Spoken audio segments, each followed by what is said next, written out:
Hey guys, DB here from Get Leppard. There's the banner. Rock on. I've gotten a lot of messages and just people asking in general that were either at the show or have seen the videos is how I got the sound I'm getting out of Thundermaker. There's Thundermaker. Hi, baby. Yeah, hi, baby. Anyway, there's Thundermaker.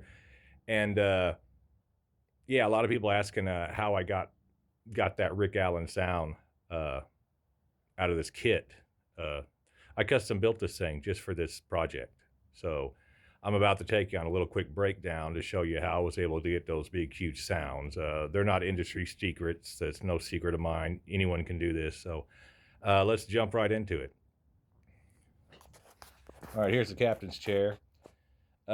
These are actually acoustic shells. They're junk shells. They're a pair of old EPZ5s or something like that I've had for years sitting around the house. I needed something to do with them. And when we first did this Def Leppard tribute, when we started throwing around the idea, I was like, I mean, I could try to get the sound with acoustic drums, but Rick Allen from Def Leppard hasn't actually used acoustic sounds since before Pyromania. Even on Pyromania, when he had both his arms, those drum sounds were all electronic samples. That was Mutt Lange, their producer. That's what they wanted, and it just carried on into Hysteria. And so I tried everything with an acoustic kit to try to get the sound, and without an immense amount of processing, it just really couldn't be done. And then you're at the mercy of whatever sound engineer happens to be running the show, if it's a festival or a multi-band event or something like that. So I figured I'm going to have to go the Trigger electronic way. So let me show you how that's done. All right, all these drums have electronic triggers inside them. You can see right there. You can see another one right there. There's one in the bass drum right here. And these are all electronic. These are mesh heads, electronic triggers built into the shells. There's absolutely no acoustic sound coming from these shells at all. If you were to hear these shells, that's all you're going to hear. And I have a Roland PD8 pad over here, and it does some cool stuff. But yeah, fully electronic. It's what's called a hybrid, but it's technically not a hybrid because there's actually no acoustic sound. I use acoustic cymbals. These are my low volume practice cymbals right now. But normally I have my main ride cymbal, which is actually a fixed position that I adjust per song. I can open it or close it. It's fixed. That's a pair of 13-inch Zildjian new beats. And then over here I got a set of 14-inch Zildjian quick beats. And then, of course, over here I got a Sabian 21-inch ride explosion, and then a custom crashes, but those are used live. These are for practice, and they don't sound too bad, but I would never use them live. So what happens is when I hit the drum, it sends it triggers this electronic sensor here that's velocity sensitive. The harder you hit it, the lower it gets, and that sends a sound to this Roland TD17 drum module. There's some good sounds built into this, and then these sounds get transmitted through the back, through the PA, through the front of house. So it's all electronic triggered. I mean, I got my kick drum,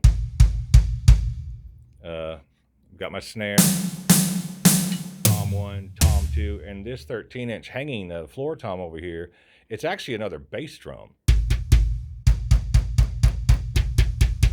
And the reason I have that there is in case my bass drum trigger ever gives out, I can wing it with this, and you can do some cool stuff with it. But other than that, it's just for backup. And then over here on this, I've got different things it can do. It can be a cowbell, or I go over here and I switch my setting to animal, and I've got that that or I also have loops that I play. Love Bites. You've got the that loop there, and it starts and stops. And then Let's Get Rocked, there's a percussion loop that I play along to.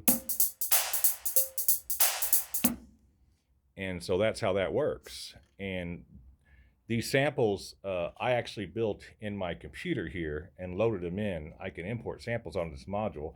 The snare drum, for instance, is it's it's a layer of like 7 different sounds. I've got 2 different snare drums in there, a piccolo, I think some kind of Yamaha oak, and then some analog, and then some white noise, and then a really heavily processed clap sound and stuff. And the toms are a combination of acoustic toms and some analog electronic toms. And same thing with the kick drum is actually, I think it's all acoustic samples. I just really, really heavily processed it to get some that really loud boomy sound.